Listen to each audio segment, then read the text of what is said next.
নতুন রাজনৈতিক দল জাতীয় নাগরিক পার্টি কি ধরনের দল হবে, কি করতে চায় তারা, কি করবেন, এটা নিয়ে কৌতূহল থাকবে আমাদের এবং যত দিন যাবে আস্তে আস্তে আসলে এই জিনিসগুলো আমাদের কাছে আরও বেশি স্পষ্ট হয়ে উঠবে। কিন্তু তারপরও তারা ঘোষণা যেদিন করেছেন সেদিনই দুই তিনটা বিষয়কে খুব গুরুত্ব দিয়েছেন। এর মধ্যে একটা বিষয় তো খুবই গুরুত্বপূর্ণ, বলা বাহুল্য যে এই জিনিসটা নিয়েই সম্ভবত রাজনীতির মাঠে বেশ উত্তাপ এবং উত্তেজনা ছড়াবে। সেটা হচ্ছে তারা সেকেন্ড রিপাবলিক করতে চান, সংবিধান নতুন করে লিখতে চান। একটা কৌতূহল উদ্দীপক প্রশ্ন হতে পারে, স্টুডেন্টরা যদি একটা নতুন রিপাবলিকই করেন সেটা কি সেকেন্ড হবে নাকি থার্ড হবে? কমপক্ষে, আরও বেশিও হতে পারে কিন্তু কমপক্ষে থার্ড। বা তারা যে জায়গায় দাঁড়িয়ে আছেন সেই জায়গায় কি একটা নতুন রিপাবলিক তৈরি করার পরিস্থিতি আছে? তার মানে কি এতদিন বাংলাদেশ রিপাবলিক ছিল না? কিছু থিওরিটিক্যাল ডিবেটও করতে চাই, আর তার সাথে সংঘাতটা কেন হবে সেটা নিয়েও কথা বলবো। জনাব নাহিদ ইসলাম, নবগঠিত দলের আহ্বায়ক, তিনি কিছু কথা বলেছেন তার বক্তৃতায়। সেটা এক ধরনের ঘোষণাপত্র তাদের, সেখানে ওটা ছিল এবং সেটা জবাব বিএনপির পক্ষ থেকেও এসছে। জনাব সালাউদ্দিন আহমেদ, স্থায়ী কমিটির প্রভাবশালী সদস্য, তিনিও এটা নিয়ে কথা বলেছেন। জনাব নাহিদ ইসলাম কি বলেছেন আমি এটা একটু পড়ি। তিনি বলছেন, জুলাইয়ের ছাত্র জনতার বিপুল আত্মত্যাগের মাধ্যমে এক অভূতপূর্ব গণ অভ্যুত্থানের মধ্যে দিয়ে দীর্ঘ ১.৫ দশক ধরে জেঁকে বসা ফ্যাসিবাদী সরকারের পতন ঘটিয়েছে বলে উল্লেখ করেন নাহিদ ইসলাম। তিনি বলেন, কিন্তু আমাদের স্মরণ রাখতে হবে হাজারো শহীদের আত্মত্যাগের বিনিময়ে অর্জিত এই নতুন স্বাধীনতা কেবল একটি সরকার পতন করে আরেকটি সরকার বসানোর জন্যই ঘটেনি। জনগণ বরং রাষ্ট্রের আষ্টেপৃষ্ঠে জেঁকে বসা ফ্যাসিবাদী ব্যবস্থা বিলোপের মাধ্যমে একটি নতুন রাজনৈতিক বন্দোবস্তের আকাঙ্ক্ষা থেকেই এই অভ্যুত্থানে সাড়া দিয়েছিল, যেন জনগণের অধিকার ভিত্তিক একটি রাষ্ট্র পুনর্গঠিত হয়। এই লক্ষ্যে জাতীয় নাগরিক পার্টি প্রতিষ্ঠার উল্লেখ করে বলেন, এই দল হবে একটি গণতান্ত্রিক, সমতাভিত্তিক ও জনগণের প্রতিনিধিত্বকারী রাজনৈতিক দল। তিনি আরও বলেন, একটি গণতান্ত্রিক নতুন সংবিধান প্রণয়নের মাধ্যমে আমাদের সাংবিধানিক স্বৈরতন্ত্র পুনঃপ্রতিষ্ঠার সব সম্ভাবনার অবসান ঘটাতে হবে। আমাদের সেকেন্ড রিপাবলিক প্রতিষ্ঠার জন্য গণপরিষদ নির্বাচনের মাধ্যমে একটি নতুন সংবিধান প্রণয়ন আমাদের অন্যতম প্রাথমিক লক্ষ্য। খুব ক্লিয়ারলি নতুন সংবিধানের কথা আছে, নতুন সংবিধান লেখা হবে এবং সেকেন্ড রিপাবলিক প্রতিষ্ঠা করা হবে। আমি জনাব সালাউদ্দিন আহমেদ কি বলেছেন সেটা নিয়ে কথা বলবো, সংঘাতের আলাপ করব। কিন্তু সেকেন্ড রিপাবলিক কি, বা আমরা একটু এভাবে যদি প্রশ্ন করি, শুরুতে বলছি একটু থিওরিটিক্যাল আলোচনা যদি করি, বাংলাদেশে একটা নতুন রিপাবলিকের আলাপ কি হতে পারে? আমরা বিশ্বের যে হিস্ট্রি দেখি তাতে এ ধরনের একটা ট্রেস আছে যে এই রকম সময়েও একটা রিপাবলিক হতে পারে, কিন্তু মোটা দাগে আসলে রিপাবলিকগুলো কখন হয়? যেমন ধরুন ফ্রান্সে ইটস 5th রিপাবলিক চলছে, স্পেনে আমি ভুল না করলে 3rd বা 4th, পোল্যান্ডে 3rd চলছে। মানে রিপাবলিকগুলো কখন হয়, মানে কেন আমরা first Republic, second Republic, 3rd Republic বলি? মানে কোনো একটা স্টেট যখন রিপাবলিক ছিল না, সে যখন রিপাবলিক হয়ে ওঠে। আমরা ফ্রেঞ্চ রেভলিউশনের কথা জানি, যারা অনেকগুলো রিপাবলিক বলেছেন। সেখানে রাজতন্ত্র ছিল, ফরাসি বিপ্লব হলো, রিপাবলিকের চেষ্টা হলো, আবার নেপোলিয়ন আসেন, এভাবে বারবার ডিসরাপ্টেড হয়। একটা সময় জার্মানি এসে আবার তাদের একটা রিপাবলিক, 3rd রিপাবলিক থেকে সম্ভবত আবার দখলের মাধ্যমে অবসান ঘটে, যেটা পোল্যান্ডের ক্ষেত্রেও দ্বিতীয় বিশ্বযুদ্ধের সময় ঘটেছে।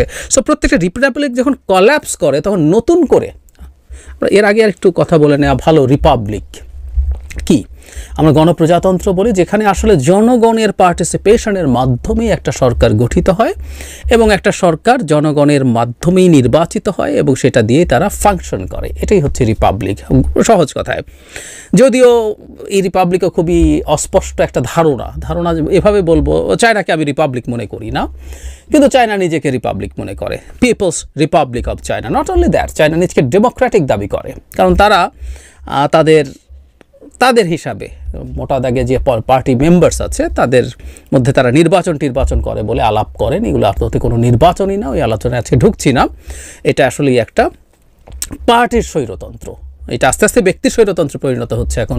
শি জিনপিং এটাকে ব্যক্তির স্বৈরতন্ত্রে পরিণত করেছেন, কিন্তু মোটা দাগে এটা স্বৈরতন্ত্র, এটা আসলে রিপাবলিক না, কিন্তু তারপরে তারা রিপাবলিক বলে। তো আমরা মোটা দাগে এখন রিপাবলিক বলতে আসলে বুঝবো সহজ ভাষায় আমরা যে প্রচলিত গণতান্ত্রিক ব্যবস্থা আছে, যেখানে জনগণ তার প্রতিনিধি নির্বাচন করার মাধ্যমে তার শাসক নির্বাচিত করতে পারে এবং তার দ্বারা শাসিত হয় এবং তাকে সে ক্ষমতা থেকে সরাতে পারে, মোটামুটি এরকম একটা ব্যবস্থাকে বলবো।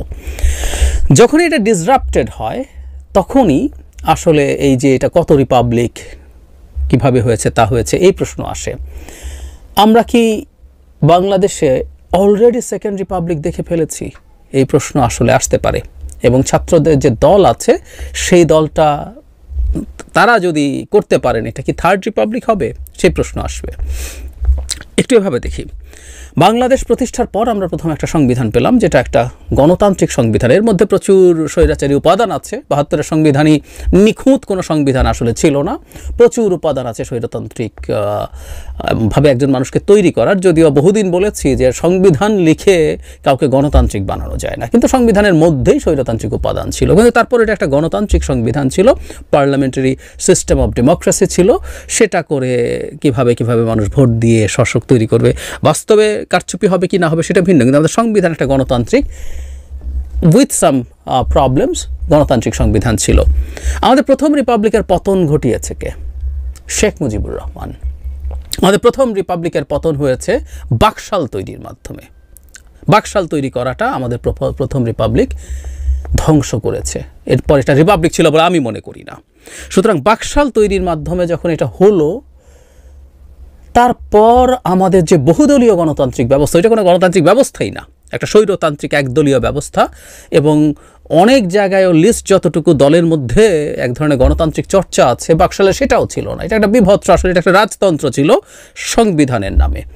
তো সেই জায়গাটা থেকে বহুদলীয় গণতন্ত্রে যে আমরা ফেরত আসলাম, ইনফ্যাক্ট আমরা আবার রিপাবলিক হয়ে উঠলাম, সেই বিবেচনায় বাংলাদেশের সেকেন্ড রিপাবলিক হয়েছে জিয়াউর রহমানের হাতে। বাংলাদেশের সেকেন্ড রিপাবলিক হয়েছে জিয়াউর রহমান যখন সংবিধানের ৪র্থ সংশোধনী বাতিল করে ৫ম সংশোধনী করলেন। যদিও নতুন সংবিধান লেখা হয়নি, কিন্তু ৫ম সংশোধনীর মাধ্যমেই আসলে বাংলাদেশ কার্যত আবার একটা রিপাবলিকে পরিণত হয়। সুতরাং আমরা ওটাকে সেকেন্ড রিপাবলিক থিওরিটিক্যালি মনে হয় বলতে পারি। এর পরবর্তীতে আসলে আমরা তাত্ত্বিকভাবে আমরা আর কখনো রিপাবলিক নই, এই পরিস্থিতি হয়নি অনেস্টলি যদি বলি। জিয়াউর রহমানের সময় হোক, এরশাদের সময় হোক, যখনই হোক না কেন আসলে আমরা যেহেতু যে ব্যবস্থার মধ্য দিয়ে চলছিলাম সেই ব্যবস্থার ডিসরাপশন হয়েছে, কিন্তু আমরা কেউ ওটার ম্যানিপুলেশন হয়েছে, কিন্তু আমরা আসলে টেকনিক্যালি সেই জায়গাটাতে ছিলাম। আমি একটু ব্যাপারটা বুঝিয়ে বলি। শেখ হাসিনা তো গণতান্ত্রিক শাসন চালিয়েছেন, ইজন্ট ইট? শেখ হাসিনা কি নির্বাচন বাতিল করে দিয়েছিলেন? শেখ হাসিনা কি নির্বাচন ছাড়া ক্ষমতায় থেকেছেন? পোল্যান্ডে যেমন চৌসেস্কু দীর্ঘ সময় যেভাবে একনায়কতান্ত্রিকভাবে ক্ষমতায় ছিলেন সেইভাবে থাকেননি তো। শেখ হাসিনা নির্বাচিত শেখ হাসিনা প্রায় খুব গর্ব নিয়ে তার নির্বাচনের কথা বলতেন, নির্বাচনে জেতার কথা বলতেন, তার উন্নয়নে মুগ্ধ হয়ে মানুষ তাকে ভোট দিয়েছে সেটা বলতেন। এবং শুধু জাতীয় পর্যায়ে না, আমাদের সংবিধানে যেভাবে বলা হয়েছে আর্টিকেল 11-এ, প্রত্যেকটা ক্ষেত্রে নির্বাচিত প্রতিনিধিদের মাধ্যমে জনগণের ক্ষমতা হবে। সো আমাদের উপজেলায় নির্বাচন হয়েছে, ইউনিয়ন পরিষদে হয়েছে, জেলা পরিষদে ডিরেক্ট না হলে এক ধরনের ইনডিরেক্ট নির্বাচন হয়েছে, পৌরসভা, সিটি কর্পোরেশন, সব জায়গায় নির্বাচন হয়েছে। সো নির্বাচনের মাধ্যমেই শেখ হাসিনা ক্ষমতায় ছিলেন। কখনোই বাংলাদেশের টেকনিক্যালি বাংলাদেশ রিপাবলিক ছিল না তা তো না। বাংলাদেশ রিপাবলিক ছিল। উনি নতুন করে সব কিছু বাতিল করে একচ্ছত্রভাবে নির্বাচন লাগবে না, ওটা লাগবে না, সেটা লাগবে না, তার বাবার মতো করেননি। সুতরাং এটা রিপাবলিক ছিল টেকনিক্যালি বলা যায়, কিন্তু হ্যাঁ, এটা আসলে এক ভয়ঙ্কর ফ্যাসিজমও না, প্রায় সবাই ফ্যাসিস্ট শাসক বলে, আমি এটাকে মাফিয়াতন্ত্র বলি। মাফিয়াতন্ত্র উনি কায়েম করেছেন এবং সেই জায়গায় একটা নতুন রিপাবলিক হতেও পারে, নিশ্চয়ই পারে। তবে সেটা আমার বিবেচনায় থার্ড রিপাবলিক হবে, সেকেন্ড না, এটা থার্ড রিপাবলিক হবে। এখন প্রশ্নটা হচ্ছে মানে শুধু মাফিয়াতন্ত্র থেকে গণতান্ত্রিক ব্যবস্থায়ও না। ফ্রান্স এই উদাহরণ, ফ্রান্সের 5th রিপাবলিক সেটা আসলে মূলত 4th রিপাবলিকটা প্রধানমন্ত্রী শাসিত একটা রিপাবলিক ছিল, এবং সেখানে তখন খুবই আনস্টেবল সরকার থাকার কারণে প্রচুর প্রবলেম ফ্রান্সে হচ্ছিল। তখন চার্লস দ্য গল একটা নতুন কনস্টিটিউশন তৈরি করেন, যেখানে অত্যন্ত পাওয়ারফুল একজন প্রেসিডেন্ট তৈরি করা হয় এবং প্রধানমন্ত্রীর ক্ষমতাকে সেই তুলনায় অনেক নিচে নামিয়ে আনা হয় দেশের স্টেবিলিটির স্বার্থে। সো আগের সরকারটাও জেনুইনলি একটা রিপাবলিক ছিল, এটাকে প্রেসিডেন্সিয়াল ফর্মে নেয়া এবং খুব ম্যাসিভ ওভারহোলিং করার ফলে তারা এটাকে 5th রিপাবলিক বলছেন। সুতরাং আমাদের শেখ হাসিনার সময় তো গণতন্ত্রই ছিল না, এটা একটা মাফিয়াতন্ত্র ছিল। সেখান থেকে যখন একটা নতুন জায়গায় যাবে, নতুনভাবে ভাবা হবে, সেটাকে টেকনিক্যালি বলা যায়। কারণ আমরা ইভেন সংবিধানও যদি নতুন করে চেঞ্জ করে ফেলি, আমাদের এক্সিস্টিং সংবিধানের থেকে খুব বেশি এদিক সেদিক কিছু হয়ে যাবে না। কিছু জায়গায় অ্যামেন্ডমেন্টের দরকার আছে, কিছু নতুন জিনিস ঢুকবে, যেমন আমরা একটা আপার হাউসের কথা বলছি, আর কিছু কিছু জায়গায় কিছু মাইনর চেঞ্জেস লাগবে। আমাদের আর্টিকেল 70, আমাদের বিচার বিভাগের স্বাধীনতা, এগুলো পাল্টানো আসলে যে দেশের আমূল পরিবর্তন করে ফেলতে হবে, নট নেসেসারিলি। 70-72-তে এরকম ছিল। 116 যে আর্টিকেল, যেখানে নিম্ন আদালতকে পুরোপুরি সুপ্রিম কোর্টের অধীনে দেওয়ার কথা হচ্ছে, এটা 72-ই ছিল। এটা পরবর্তীতে 4th সংশোধনীতে প্রেসিডেন্টের হাতে চলে আসে, এবং পরে 5th অ্যামেন্ডমেন্টে আমি ভুল না করলে এটা রাষ্ট্রপতি, মানে এটা সরকারের হাতেই থাকে, তবে সেটা সুপ্রিম কোর্টের সাথে পরামর্শক্রমে করতে হবে। এগুলো আমাদের আগেই ছিল। এগুলো করে যে আমরা অনেক কিছু র্যাডিক্যাল কিছু করে ফেলবো তা না, কিন্তু তারপর আমরা এটাকে নাম দিতে পারি। কিন্তু এটা দিতে গিয়ে যে সমস্যাটা হতে পারে বলে মনে করছি, সেটা হচ্ছে বিএনপির সাথে সংঘাত। মানে জনাব সালাহ উদ্দিন আহমেদ বলছেন, বিএনপির স্থায়ী কমিটির সদস্য, আমি নতুন বন্ধুদের বলতে চাই, 2nd রিপাবলিক, আমাদের বর্তমান রিপাবলিককে অসুস্থ হয়ে গেছে। 2nd রিপাবলিক কখন হয়? রিপাবলিক হচ্ছে যেখানে নির্বাচিত প্রতিনিধিরা রাষ্ট্র পরিচালনা করবেন, তাদের একটা নমিনাল অথবা elected head of the state থাকবে। সেটা কি আমাদের নেই? গণপরিষদ কেন হবে? এর মধ্যে তো আরও একটি উদ্দেশ্য আছে। যারা গণপরিষদের বিষয় সামনে আনছে তারা হয় বোঝে না, অথবা বুঝেও আমাদের এই রাষ্ট্র ব্যবস্থাকে আরও দীর্ঘায়িত অগণতান্ত্রিক প্রক্রিয়ার মধ্যে নিয়ে যাওয়ার ষড়যন্ত্র আছে। সুতরাং বিএনপি গণপরিষদকে কীভাবে দেখছে এটা স্পষ্ট। এটা এবার না, এটা এর আগেও স্পষ্ট হয়েছিল।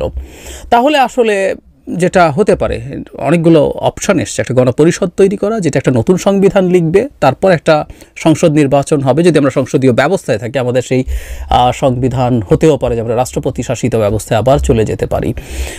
তো তারপরে যেটা দাঁড়াবে, সেটার পরে ওটা সরকারে আসবে।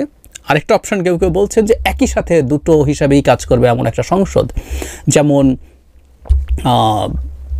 70 সালে আমাদের এখানে যে নির্বাচনটা হয়েছিল, সেটা একই সাথে গণপরিষদ এবং একটা রেগুলার পার্লামেন্ট ছিল, যেটা সংবিধানও প্রণয়ন করবে, যেটা রাষ্ট্র চালাবে, যেটার প্রধানমন্ত্রী হতেন শেখ মুজিবুর রহমান। সো ওটারও কথাও কেউ কেউ আনছেন, সেটাও হতে পারে, এরকমও বলা হচ্ছে। কিন্তু বিএনপি এই ব্যাপারটাকে আসলে সহজভাবে আর নিচ্ছে না, এটা আমরা খুব ক্লিয়ারলি বুঝতে পারছি। এখন আমি মনে করি ছাত্ররা এটাকে যেভাবে দাবিটা সামনে আনছেন, বিশেষ করে একটা নতুন সংবিধান পুরোপুরি লেখা নিয়ে, এবং গণপরিষদ কবে চাইছেন তারা, এই জিনিসটাও খুব ক্লিয়ার করেননি। এখনই মানে নেক্সট নির্বাচনটাই গণপরিষদ নির্বাচন হবে কিনা, বা মিক্সড হবে কিনা, এই ইস্যুগুলো নিয়ে খুব বড় সমস্যা হবে। বিএনপি মনে হয় না কোনোভাবেই গণপরিষদ বা 70-এর মতো একটা মিক্সড সংসদের ব্যাপারে এখন পর্যন্ত রাজি আছে।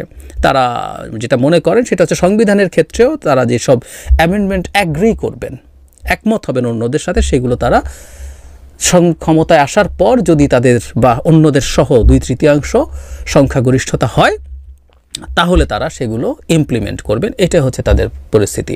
সুতরাং আমরা এখন দেখতে পাচ্ছি এমন একটা জিনিস যেটা বিএনপি অত্যন্ত কঠোরভাবে বিরোধিতা করে, আবার নতুন রাজনৈতিক দল নাগরিক পার্টি তারা এটাকেই তাদের প্রধান এজেন্ডা হিসেবে আমাদের সামনে হাজির করছে। একটা অনিবার্য সংঘাত দেখতে পাচ্ছি, এবং আমি আশা করব যে নতুন যারা আছেন, নতুন দলের যারা আছেন, তারা প্রায় সময় নিজেরা সিদ্ধান্ত দিচ্ছেন। আমি খুব চাই এই দলটার সাথে বিএনপির খুব রেগুলার যোগাযোগ হোক, বসা হোক, কথা হোক। তারা কি করতে চান, কিভাবে করতে চান, সেটা নিয়ে বিএনপির সাথে আলাপ করুক, করে তারা একটা সিদ্ধান্ত নিয়ে, সেটা কিভাবে হবে জানি না, কতটুকু হবে জানি না, তারা সেই ব্যাপারে এগিয়ে যাবেন। আমাদের সামনের সময়টা খুবই টার্ময়েলে পরিপূর্ণ। আমরা কোনোভাবেই চাই না গণ অভ্যুত্থানের যে সহযোগী শক্তিগুলো ছিল, শেখ হাসিনার বিরোধী শক্তিগুলো ছিল, তাদের মধ্যে মতদ্বৈততা থাকবে, তাদের মধ্যে ডিবেট থাকবে আদর্শগত বা কর্মসূচিগত, কিন্তু তাদের মধ্যে শত্রুতার পরিস্থিতি তৈরি হবে না। এই 2nd রিপাবলিক ঘোষণা এবং গণপরিষদ করা নিয়ে, সংবিধান নতুন করে লেখা নিয়ে আমি খুবই মারমুখী, খুবই শত্রুতাপূর্ণ